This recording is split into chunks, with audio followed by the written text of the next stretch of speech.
बिस्मिल्लाहिर्रहमानिर्रहीम। अस्सलाम वालेकुम। मैं हूं हकीम इलियास। नाजरीन, उम्मीद करता हूं आप सब लोग खैरियत से होंगे। नाजरीन, आज का जो हमारा टॉपिक है ये उन लोगों के बारे में है जिनकी शादियां नहीं हुई है और वो टाइमिंग के ऊपर सवाल करते हैं।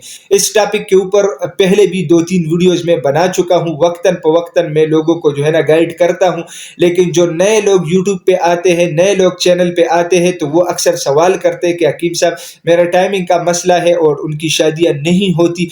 तो जब इस तरह सवाल आता है तो मैं अक्सर उनको ये जवाब देता हूं, और इनका जवाब भी ये है, आप लोग सुन लीजिएगा। देखें, शादी से पहले बंदा गलत काम करता है, गलत काम में कभी भी टाइमिंग नहीं बनती। टाइमिंग का सही पता तब चलता है जब बंदे की शादी हो जाती है। इस मसले के ऊपर आप लोग किसी हकीम को पैसे ना दे, किसी हकीम से आप लोग नुस्खा ना ले। शादी से पहले ये मसला ठीक नहीं हो सकता। वजह क्या है, मैं वो वजह आप लोगों को बता रहा हूं। देखें, सबसे मेन इशू ये है कि जब इंसान कोई गलत काम करता है तो इंसान के बॉडी के अंदर अल्लाह सुब्हानहू व तआला ने मुख्तलिफ किस्म के हार्मोन्स पैदा किए हैं।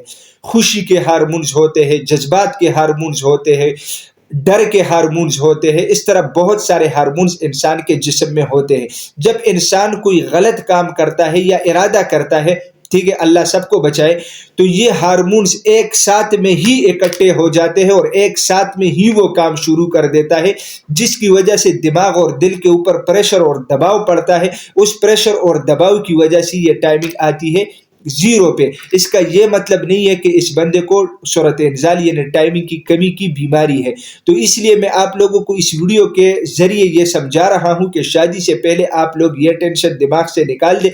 जिस्म के अंदर अगर कोई और कमजोरी वगैरह ना हो तो ये मसला शादी के बाद खुद ब खुद बगैर अद्वियात के ठीक हो जाता है। तो नाजरीन, मैं उम्मीद करता हूं आज की वीडियो आप लोगों को पसंद आई होगी। अगर ये वीडियो आप लोगों को पसंद आई है तो उसे अपने दोस्तों के साथ ज्यादा से ज्यादा शेयर करें, और इसी चैनल को भी जरूर सब्सक्राइब कीजिएगा, क्योंकि इसी चैनल पे आप लोगों को हेल्थ के हवाले से मुख्तलिफ टॉपिक्स के ऊपर वीडियोस मिलती है। तो इंशाल्लाह मिलेंगे नेक्स्ट टाइम एक नए टॉपिक के साथ। तब तक के लिए मुझे इजाजत दीजिएगा। अल्लाह हाफिज।